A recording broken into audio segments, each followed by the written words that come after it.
Hello and welcome back, and that is right. Today I want to review another QNAP NAS, but with a slight difference. Those of you that have been following this channel for a long time will know that I'm actually quite fond of network attached storage. Indeed, I've talked about it for many years, but there is definitely a kind of ratio that favours desktop solutions over that of rack mount here on the channel. I've got nothing against rack mount. I like rack mount solutions. I also think the rack mount servers have a very important place in the pantheon of different kind of private servers for home and business users. And indeed, as more and more time goes on and the sophistication of these machines improves, one of the other things I've noticed is a lot more home users are jumping on the rack mount bandwagon. So whenever I do talk about rack mount solutions, more and more, when I do present them and talk about their features and what I like and dislike and their pros and their cons, I tend to look at them with a business hat on.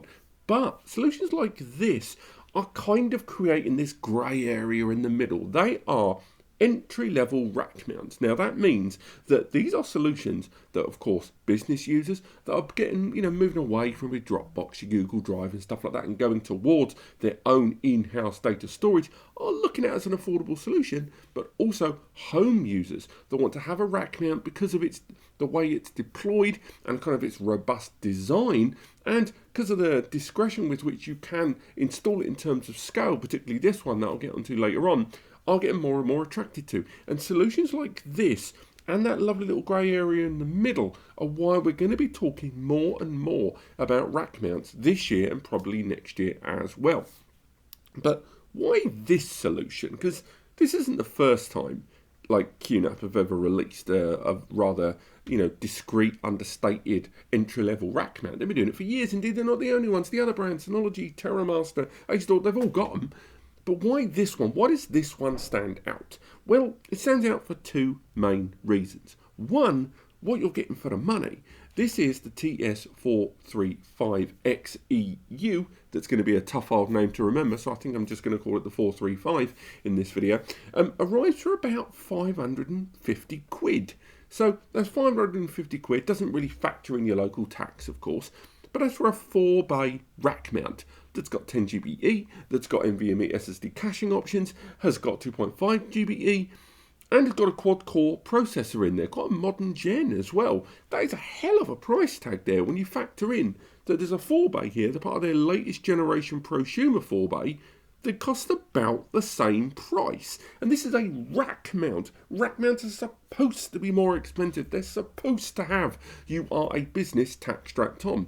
Which leads me to the second reason I'm intrigued by this device, and that is that despite all of the architecture that I'm going to talk about in today's video, it arrives in an incredibly compact casing. Indeed, this is what's more commonly known as a half-depth rack mount. It's a device that's designed to be far more discreet and small in where you apply and install it. But you know what? I've been giving it all out for a while. Let's pump the brakes on that and talk a little bit about what you get for your money. Okay, so let's unbox this. We generally don't unbox rack mounts because the boxes are normally enormous, but because this is a 1U 4-bay rack mount and it's half depth, it takes up way less space than it normally would. So let's have a little look what we get for our money inside.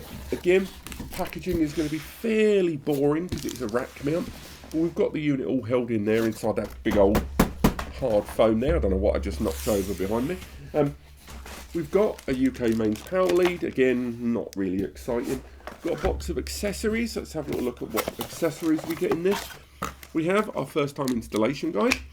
We have information on both the warranty and the ability to extend the warranty. And the first thing I'm going to talk about is this device arrives with 3 years of manufacturer's warranty on it. Generally, more value series products, and we'll get onto what that word means later, would have 2 years of warranty, so I'm quite impressed by that.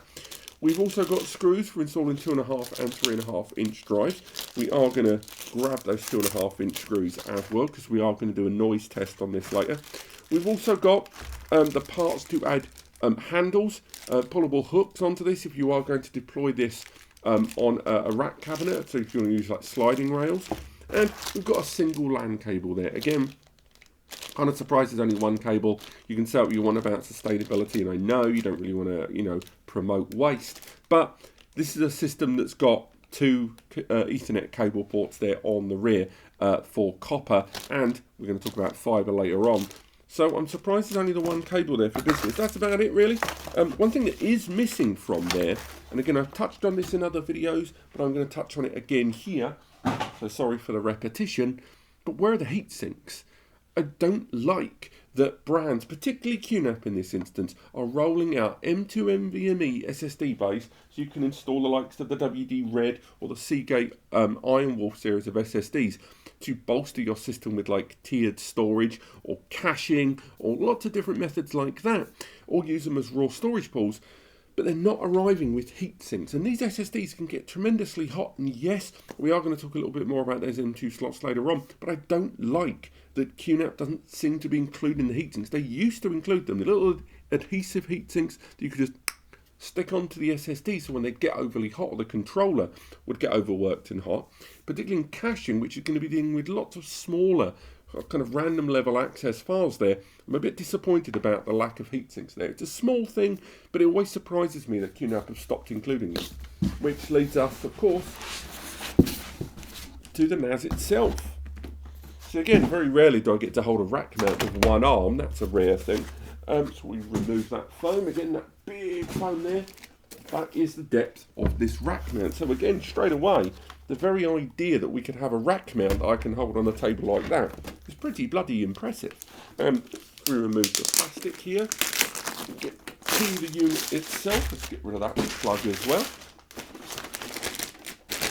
Have a little look. And there is our rack mount. There is our 1U rack mount 4-bay system there. It's using 4 SATA hard drive bays there, and this system does support the likes of the WD Reds, the Seagate Iron Wolves, the Toshiba N300s, and again, it is that lovely half-depth chassis there. So again, very small indeed. Just to put that into perspective, we've got a couple of NASs here on the side. It is not very big at all, and I can see this being very easy to deploy. And the other thing with rack mounts is they take advantage of pure horizontal cooling. There's air being pulled in via that front, and the ventilation is made via 3 fans there on the rear of the system. So again, 3 active cooling fans. You can increase and decrease the RPM, but I don't recommend it. There's also an internal PSU. That internal PSU there is 100 watt PSU. And what we'll do is we'll talk a little bit there about the front first, shall we? So let's have a look at the trays. Let's open those up. Again, the system uses metal trays, and these are going to require screws, hence why I kept those out for later on when we install a couple of drives. But again, good metal drives there, trays. Let's remove that tray, get another one out of there. Sorry about the noise near the mic. Let's have a little sneaky look inside, and as you can see, right there, right at the back, we've got a lovely clear 4 SATA connectors there, no loose wires, but right the way to the back, plenty of assisted airflow running through that system all the way to the back. There's LEDs, you can't see them because obviously the system's not powered on, but you'll see that in a moment, just based there at the top along with the power button. Again, we will open up the back of this shortly. If we talk about ports and connections, we can bring that closer to the camera there. And as you can see, there's quite a lot to be getting on with, so let's go through them. So first and foremost, right over here, we've got 2 2.5 GBE ports there. So again, 2.5 gigabit Ethernet on this. Again, each port, again, they're 2.5 GBE, so that's 250 megs, but realistically, you're looking at maybe 260, 270 you can max out, and they can also be link aggregated as well. So again, you're talking about more than 5 GBE potential connectivity there with a smart switch. But what's really intriguing are these two right here, because these are fiber-based 10 GBE ports there. You're still going to need to buy a transceiver to install inside them, but still nonetheless, or unless you use DAC cables, DACs that are less than 7 meters, you can get pre-made cables that will go in them where you don't need to buy the transceivers separately. But a couple of fiber optic 10 GBE ports on this system means that this £550 NAS 4-bay arrives with 25 gigabits of potential network connectivity there. That's pretty impressive. That's obviously spread across 2 copper and 2 fiber connections, and obviously fiber optic cabling and fiber Ethernet in general is still more business led, but you can get fiber to copper converters as well, which will allow you, and they work in both directions, to still utilize this in a traditional copper-based Ethernet environment. So again, do look out for those adapters. The price of them does differ depending on the gold standard quality, but again, the ability to have 20 gigabits of connectivity there, beautiful stuff. Now, there's also some USB ports there, but this system doesn't have like an HDMI port or anything like that, so you can forget keyboard, video, mouse, KVM setups there. Those two USB ports there can be utilized for a number of different adapters. You can use them to add 5GBE, so utilizing QNAP's own 5GBE to USB adapter. There's lots of wireless upgrade ones. I've just lost the tray off the side of the table. But what's really cool is this 4-bay can be expanded quite significantly. QNAP has a range of rack mount expansions that start at 4 bays and go up to 12 bays, and you can attach 2 on there. So you could add another potential 24 bays of storage to this, which is really impressive there. Of course, it's JBOD, so you will have to rely on the internal CPU to be able to take care of that, but it's still really impressive indeed, the level of expandability that this system does afford. And again, it's not too big. So you could use this as your host system and adding that JBOD storage to really bolster things up. So let's open the lid of this and talk a little bit about those internal specifications, because it's really important that we remain kind of realistic about this, because despite this system having that potential combined 25 gigabit of connectivity across copper and fiber, it's also worth remembering that this system only has an ARM-based processor, ARM. Now, it is a more recent ARM processor. It is the Marvel CN91, without looking at my notes, 9130. I think it might be the 31 as well. They're having lots of CPU refresh runs due to the pandemic. But that CPU is an ARM V8, and it's a quad-core 2.2 gigahertz processor there. Now, that CPU, because it's ARM, it's going to need to compress a lot of the instructions that are delivered and provided by it. That's why ARM-based processors are more efficient in terms of their power consumption, but the things they can do are a little bit more limited. It is a 64-bit ARM, and again, those that have been familiar with the Realtek, for example, in the previous generation of a lot of NASes, will be very familiar with that. Let's remove that last screw. But it means that that CPU, where it does win in terms of its overall efficiency, it loses in other ways. So QNAP themselves reported that with this system fully populated with SSDs, and indeed using the adapters to use 2 SSDs in every bay, in terms of read performance and sequential read performance, they could get it to exceed that 2000 megabytes per second that the two 10Gs combined together could do. However, in write performance, something that CPU was always going to struggle with a little bit more, it wasn't even able to fully saturate 10 gigabits per second. I think it was around 700 or 800 megs with that same combination. I hate seagulls. I hate seagulls. So let's remove the lid and take a little look at those components, because this CPU does actually bring a few things to the table. It's non-GPU embedded, but if you have a look inside, there's a couple of things to get excited about. So first and foremost, we've got that heatsink there for that CPU, and again, it is a half-decent, it's a very efficient CPU, but it's just not going to give you embedded graphics. It's not going to give you any of the gutsy stuff of, say, a Xeon or a Pentium or an Intel Core.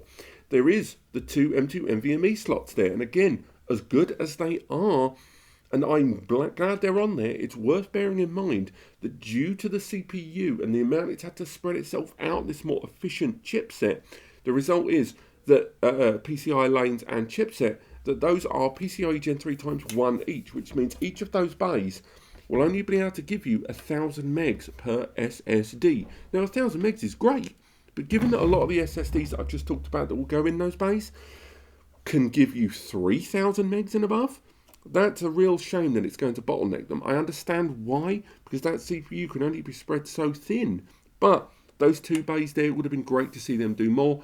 Maybe at the risk of losing one of those 10 gigabit Ethernet ports, but it might be that the chipset of that, the PCI lanes and the chipset there wouldn't have been able to give you greater than that to start with. So again, it's a real shame, but at least they're there. So next to that, we can see over here a memory module. And as you can see, if we bring that nice and close, it's already populated. It's a single bay, and the system arrives with Transcend 2666 megahertz DDR4 memory, and it's 4 gig this system arrives with. But what's really impressive is it arrives with the ability to upgrade that to 32 gig, a single 32 gig module, which for a little a 4 by 1U rack mount arriving at 550, that's a huge amount of scalability. And that's kind of one of the big things about this that left me really, really impressed.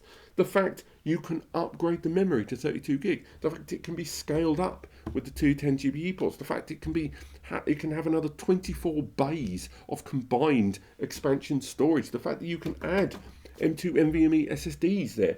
It is a very scalable NAS. Okay, so now we've had a good look inside this device. I think there's one question a lot of people will have about this system that is worthy of discussion, and that is noise. Because rack mounts are always so much noisier than their desktop counterparts. But what we're noticing is half-depth rack mounts seem to find a nice middle ground. And because, again, as mentioned in the introduction, that these systems are much more discrete in how they can be deployed, these half-depth ones, I think it's going to be interesting to do a quick test about how much noise this system will make. So I'm going to go ahead and get these drives in front of you, then power the device on. So again, we're going to hear the noise of the hard drives, but the real intriguing thing is going to be how much noise those system fans make on this rack mount, because generally rack mount servers will boot up their fans at one of the highest degrees as soon as you boot the system up for the very first time.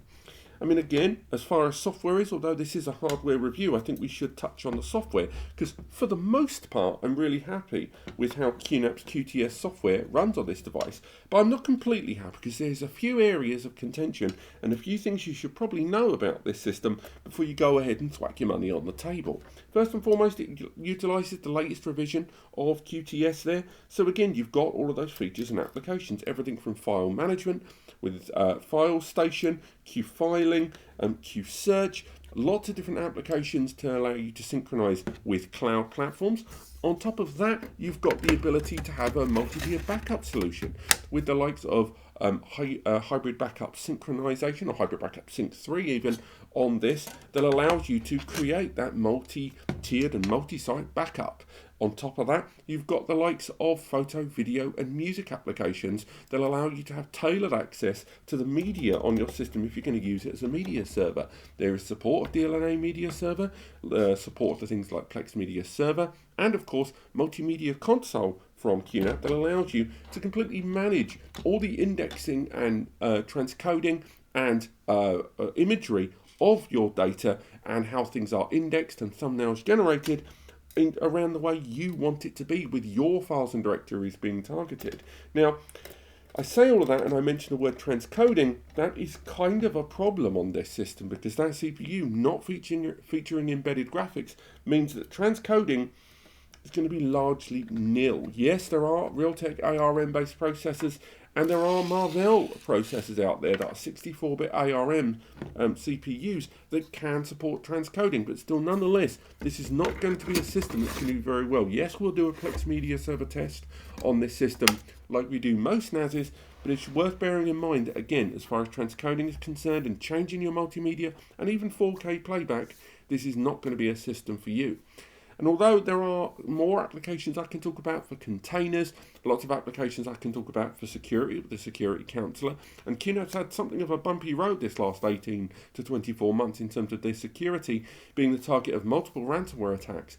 Now, QNAP say they've turned over a new leaf on this one, and they've enhanced security and changed a lot of defaults about their system, but I do still think they're going to have to do a little bit more to win over public trust and kind of get over, and maybe a little bit of penitence and for that redemption that they really want to go for as far as public concern is for a lot of their products. However, with their system having more options and flexibility than most other NAS brands out there in terms of what you can do and get the system to do what you want it to do, I think a lot of people are still considering QNAP for their own private servers. They're just slightly concerned about how they set the device up right, with the system having a bit more of a steeper learning curve. One area of QNAP's software development that I'm less in love with, that you are kind of locked in with this system, is their surveillance platform. I really like QVR Pro. I think it's quite customizable. It's not quite as slick as Synology's surveillance offering, but QVR Pro is very, very good. And I would say with more camera licenses included in QVR Pro, it makes it very desirable to those looking at a private server to utilize as an intelligent NVR. However, in the case of this system, because of that ARM-based processor, it doesn't support QVR Pro. It supports QVR Elite, which, although it utilizes less resources and, if anything, is a much faster, slicker surveillance application, this is countered by the fact that QVR Elite only has 2 camera licenses, and adding camera licenses are actually yearly subscription licenses. I can't remember if they're 1, 2, or 3 years. I think there is flexibility, but when people are paying for a camera license, they're paying for it as a subscription fee every month. I believe the cost is $2 or something like that, which on the face of it means it's going to be very, very cheap. But no one wants to pay a subscription service on camera licenses if they've just bought a private server. And as good as the QVR Elite application is, I think that's something QNAP may have dropped the ball on, and going for this system and not being able to get Pro and getting that more limited structure in camera licenses may put some people off. But for now, let's power on this device. So I'm just going to connect this cable here. Again, a 100 watt internal PSU.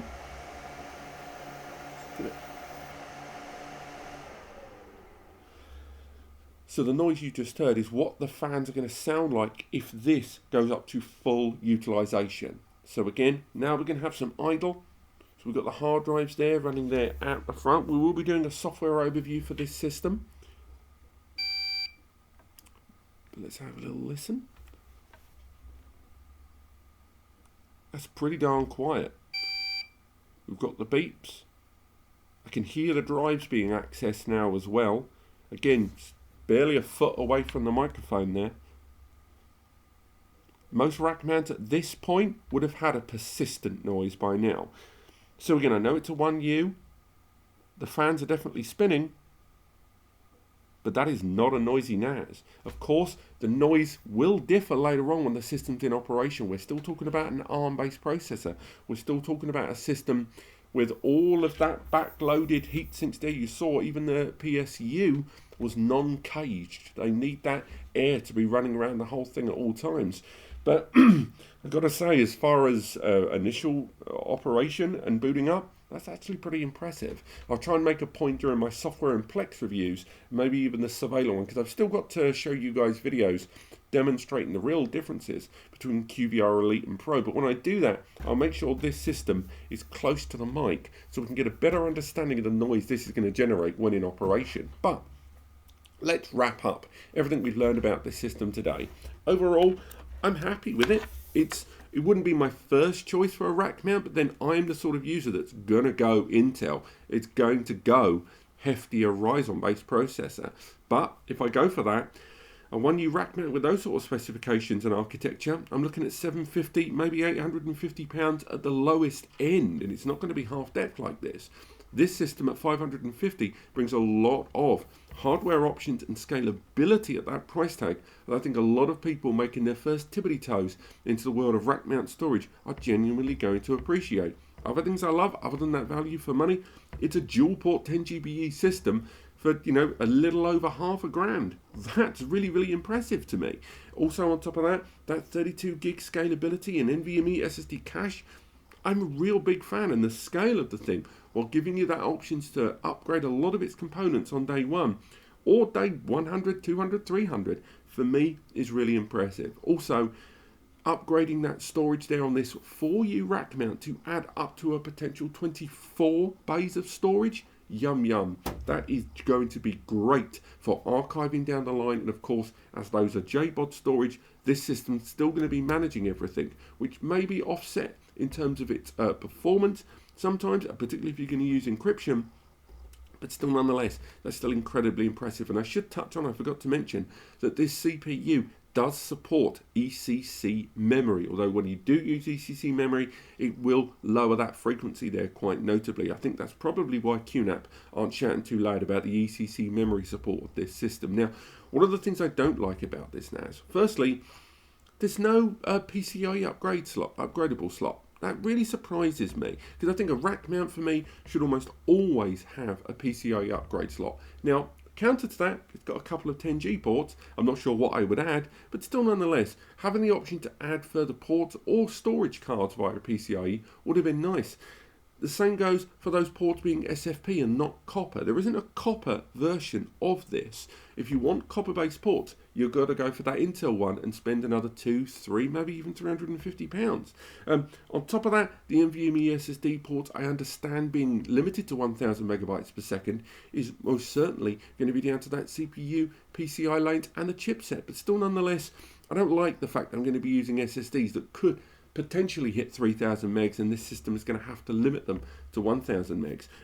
Also, the CCTV, that NVR, QVR Elite, I don't like that subscription model to those camera licenses. I think the software is great, but limiting that license utilization at a lower price point on day one, but ultimately being something you're subscription based and may lose if you don't continue paying, I'm not a big fan of that. The fact this system isn't going to be great for VMs, I mean, it'll be great for Docker and pointing VM storage at this, but it's non-GPU assisted CPU there means the virtualization in this rack station is going to be largely nil. And if that's not something you were going to consider in the first place, who cares? But if you were looking at a rack mount to run a couple of VMs, this may not be the system for you. The same goes for those of you that are looking at a compact rack mount server for a multimedia server for something like Plex. This may not be the system for you. There you go, the system has booted, so those hard drives are in operation. But apart from that, this has been my hardware review of the TS-435XeU 1U compact rack mount. I like it. I think there are better rack mounts out there from QNAP, but if you're looking for an entry-level rack mount solution, right now, there is nothing better than this at this price point. And with that amount of Ethernet connectivity, mwah, chef's kiss. Otherwise, thank you so much for watching. Do check out the written review linked in the description over to On NAS Compares. If you've enjoyed the video, click subscribe. It really helps me understand what I'm doing right in these videos, and it makes me get the right content to the right people, and the same goes for if you click like. There's a free advice section linked in the description that will take you over to NAS Compares' free advice section, where me and Eddie the Web Guy answer your questions. We know how much hiring a data storage expert costs, and we give it for free. We're paying it forward, and I hope you pay it forward to your friends and family too. There's a donate button. Use it, ignore it. It's up to you. Don't do anything with your email. It's just there to help you. It's manned by two humans. It might take us an extra day or so to answer your inquiry, but we try to answer everyone. Thank you so much for watching, and I will see you next time.